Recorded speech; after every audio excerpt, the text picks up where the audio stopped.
इमरान प्रतापगढ़ी।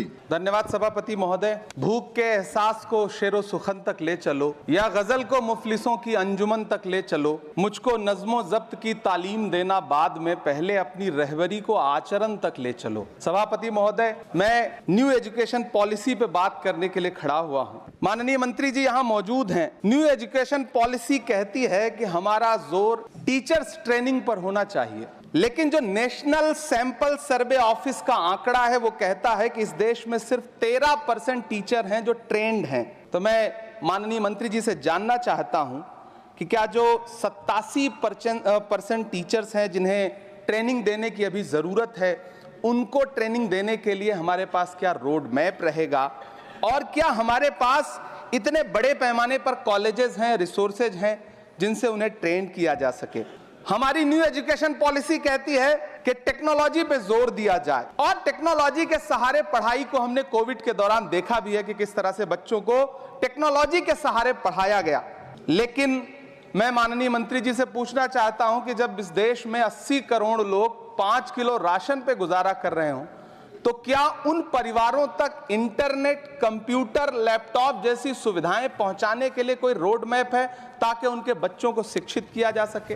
मैं एक बहुत महत्वपूर्ण बात और सभापति महोदय यहां कहना चाहता हूं कि माइनॉरिटी कम्युनिटी से जुड़ा हुआ जो मदरसा एजुकेशन का पैटर्न है, उस पे बहुत गंभीरता से माननीय मंत्री जी से पूछना चाहता हूं कि जो न्यू एजुकेशन पॉलिसी है, कुछ मदरसे ऐसे हैं जिनको सरकार रिकॉग्नाइज करती है, लेकिन कुछ बड़े शिक्षण संस्थान हैं, नदवा और देवबंद जैसे, क्या न्यू एजुकेशन पॉलिसी के कॉन्टेस्ट में आपने इन बड़े संस्थानों से डायलॉग करने का कोई मानक या कोई बातचीत शुरू करने का प्लान बनाया है या नहीं, ये मैं पूछना चाहता हूं। और एक बहुत महत्वपूर्ण बात मंत्री जी से मैं पूछना चाहता हूं कि बहुत सारे माइनॉरिटी इंस्टीट्यूट थे जहां पर स्कॉलरशिप का प्रावधान था, लेकिन आपने मौलाना आजाद नेशनल फेलोशिप को एक झटके में बंद कर दिया।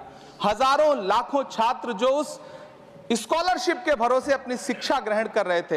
एक तरफ प्रधानमंत्री जी कहते हैं सबका साथ सबका विकास, एक हाथ में कंप्यूटर एक हाथ में कुरान, लेकिन जब स्कॉलरशिप आप बंद कर देते हैं तो गरीब तबके से आने वाला अल्पसंख्यक समुदाय के जो बच्चे हैं, उनकी शिक्षा व्यवस्था को लेकर के, उनकी शिक्षा को आगे बढ़ाने को लेकर के आपके पास क्या प्लान है? मैं माननीय शिक्षा मंत्री जी यहाँ पर बैठे हैं, उनसे कहना चाहता हूं कि पूरे देश में, पूरी दुनिया में प्रधानमंत्री जी जाकर के महात्मा गांधी जी की मूर्ति के सामने सर झुकाते हैं, उन्हें फूल चढ़ाते हैं, लेकिन आप ही की सरकार NIT कैलीकट में प्रोफेसर साइजा ए को योजना और विकास विभाग का डीन बना देती है, जो खुल करके कहती हैं कि मेरी नजर में नाथूराम गोडसे तो बहुत महान था। तो आपकी नई एजुकेशन पॉलिसी ये है, इस दिशा में जा रही है। मैं आपके महोदय से, सभापति महोदय, ये कहना चाहता हूं कि किस तरह से NCERT की किताबों में सांप्रदायिकता को परोसा जा रहा है। माननीय मंत्री जी, क्या आपके संज्ञान में है कि केंद्रीय हिंदी संस्थान और नीपा जैसे जो संस्थान हैं, उसमें अघोषित तौर पर यह कह दिया गया है कि देवनागरी में लिखते हुए जो नुक्ते लगाए जाते थे, जिनको यह कहा जाता है कि वो उर्दू से आते हैं, उनको अघोषित तौर पर रोक दिया है कि नई छपने वाली किसी भी किताब में नुक्ता नहीं लगाया जाएगा। NCERT की किताबें छापने वाले, लिखने वाले कई लोगों से मेरी व्यक्तिगत बात हुई, उनका यह कहना था कि हमें ऊपर से आदेश है, हालांकि ऐसा कोई लिखित आदेश नहीं है। तो मैं आपसे जानना चाहता हूं कि यह नुक्ता हटा करके आप देवनागरी भाषा को मजबूत कर रहे हैं या उसे कर्कश और कमजोर बना रहे हैं? यह मेरा माननीय मंत्री जी से अनुरोध है और ये मैं उनसे जानना चाहता हूं। सभापति महोदय, PM श्री विद्यालय को लेकर के बहुत बातें हुई। मैं एक चीज कहना चाहता हूं कि गाजीपुर एक जिला है उत्तर प्रदेश में, वहां वीर अब्दुल हमीद विद्यालय है धामूपुर गांव में।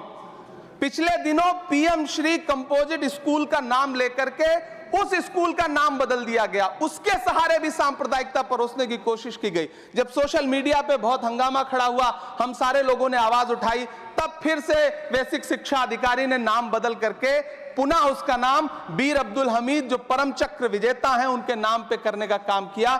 ये इस योजना के थ्रू भी सांप्रदायिकता को जो परोसने का काम किया जा रहा है, उसको मंत्री जी के संज्ञान में है यह बात या नहीं, और रोकने के लिए क्या काम करेंगे? NCERT की जो किताबें हैं, उनसे हिंदू मुस्लिम एकता के जो चैप्टर हटाए जा रहे हैं, महोदय, एनसीईआरटी की किताबें बच्चों का ज़हन तैयार करती हैं। आप बेसिक तौर पे एक नया इतिहास पढ़ाने के चक्कर में बच्चों को, छोटे बच्चों को जो गुमराह करके उनको एक झूठा इतिहास पढ़ाने का प्रयास कर रहे हैं, आगे चल के दुनिया में वो बच्चे कहां सस्टेन करेंगे। तो मैं माननीय मंत्री जी से कहना चाहता हूं कि शिक्षा और धर्म को एक दूसरे से अलग रहना चाहिए। मैं आज इस विषय पे बात करते हुए एक बहुत महत्वपूर्ण बात और कहना चाहता हूं कि दिल्ली विश्वविद्यालय में पाठ्यक्रम में जो बदलाव किए गए हैं, जिसमें राजनीति विज्ञान के पाठ्यक्रम से भीमराव, रामजी अंबेडकर, मोहनदास करमचंद गांधी, मोहम्मद इकबाल और भारत के संविधान पर आधारित शोध पत्रों को हटाया गया है। दलित लेखक बामा और सुकीरथ राणा को अंग्रेजी पाठ्यक्रम से हटाया गया है। क्या ये चीजें माननीय मंत्री जी के संज्ञान में है? समय बहुत कम है। मैं इस नई एजुकेशन पॉलिसी पर आदरणीय मंत्री जी से और सरकार से इतना कहना चाहता हूं कि आप बदलाव के नाम पर ये जो नई चीजें लेकर के आ रहे हैं, कैंपस में जिस तरह की गुंडागर्दी, अभी एक माननीय सदस्य ने बोलते हुए जेएनयू का जिस तरह से जिक्र किया कि जेएनयू में इस तरह के नारे लगे, कुछ नकाबपोश लोग आते हैं, नारे लगाते हैं, चले जाते हैं, पुलिस सालों साल गुजरने के बाद उन नकाबपोश लोगों को ढूंढ नहीं पाती है। इतने प्रतिष्ठित शिक्षण संस्थानों को बदनाम करने के लिए जो तरीका सरकार इस्तेमाल कर रही है वो बहुत शर्मनाक है। पिछले दिनों एक महिला भी नकाबपोश जिसने छात्रावास में लाठी बरसाई थी, डंडे चलाए थे, वो आज तक उसकी पहचान नहीं की जा सकी, दिल्ली पुलिस उसे ढूंढ नहीं सकी। जामिया की लाइब्रेरी में जिस तरह से लाठियां बरसाई गई थी, उनके जख्मों के निशान आज तक नहीं सूखे हैं। अलीगढ़ मुस्लिम विश्वविद्यालय को लेकर के वहां के सांसद जिस तरह की भाषा का इस्तेमाल करते हैं वो बहुत शर्मनाक है। माननीय मंत्री जी और सरकार से मैं आपके माध्यम से पूछना चाहता हूं और यह कहना चाहता हूं, आप बदलाव के नाम पर जो नई चीज लाने की कोशिश कर रहे हैं, महोदय, नदियों को साफ मत करिए, उन्हें गंदा मत होने दीजिए, नदियां अपने आप साफ हो जाएंगी। सभापति महोदय, मैं तो कहना चाहता हूं कि जंगल मत उगाइए, बस पेड़ों को काटना बंद कर दीजिए, जंगल अपने आप उग जाएंगे। मैं तो सरकार से कहना चाहता हूं कि शांति स्थापित करने के लिए भाषण मत दीजिए, अशांति फैलाना बंद कर दीजिए, शांति अपने आप स्थापित हो जाएगी। मैं तो कहना चाहता हूं कि प्रेम फैलाने पर लंबे लंबे लेख मत लिखिए, बस नफरत करना बंद कर दीजिए, प्रेम अपने आप फैल जाएगा। ये जो नई एजुकेशन पॉलिसी है, इसमें जिस तरह से गरीब तबके के लोगों को, हाशिए पर मौजूद लोगों को शिक्षा से दूर करने का प्रयास किया जा रहा है, वो बहुत शर्मनाक है। शिक्षा को निजीकरण की तरफ जिस तरह ले जाया जा रहा है, वो बहुत शर्मनाक है। माननीय मंत्री जी इस पर सोचें और इसे सुधार करने का प्रयास करें। इस सदन की तरफ से शायद इससे बेहतर सुझाव हम नहीं दे सकते। बहुत बहुत